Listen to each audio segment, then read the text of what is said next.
Akses jalan penghubung antara Kecamatan Juli dan Kecamatan Jempa rusak parah dan sulit dilalui. Padahal ruas jalan itu memiliki akses ke sejumlah desa yang memiliki potensi komoditi unggul di Kabupaten Biren.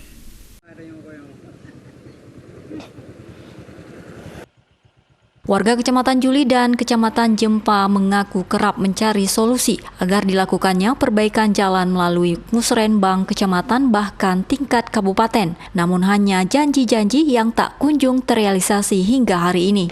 Pihak pemerintah desa Simpang Jaya Kecamatan Juli sudah pernah mendatangi rumah dinas Bupati Biren untuk menyampaikan keinginan mereka terkait perbaikan jalan. Namun sampai sekarang tidak ada perhatian sama sekali. Menurut warga, jalan yang rusak parah tersebut penting untuk dilakukan pengaspalan. Dikarenakan warga membawa turun sejumlah komoditi unggul yang memiliki nilai jual ke pasar di kota Biren melalui jalan ini. Jika mudah dilalui, tentu akan banyak lagi yang bisa dijual ke kota.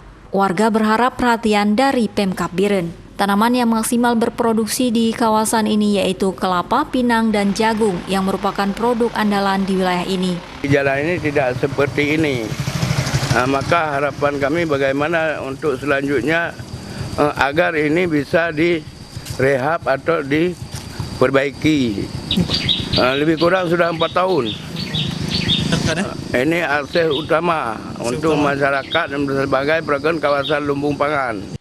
Tak hanya jalan, keberadaan jembatan penghubung yang terbuat dari pohon kelapa menuju sejumlah desa di Kecamatan Juli juga butuh perbaikan. Ekonomi rakyat sebagian besar bergantung dari hasil bumi. Transaksi jual beli dari hasil bumi inilah yang menghidupi mereka. Dari Kabupaten Biren, Musriadi iNews melaporkan.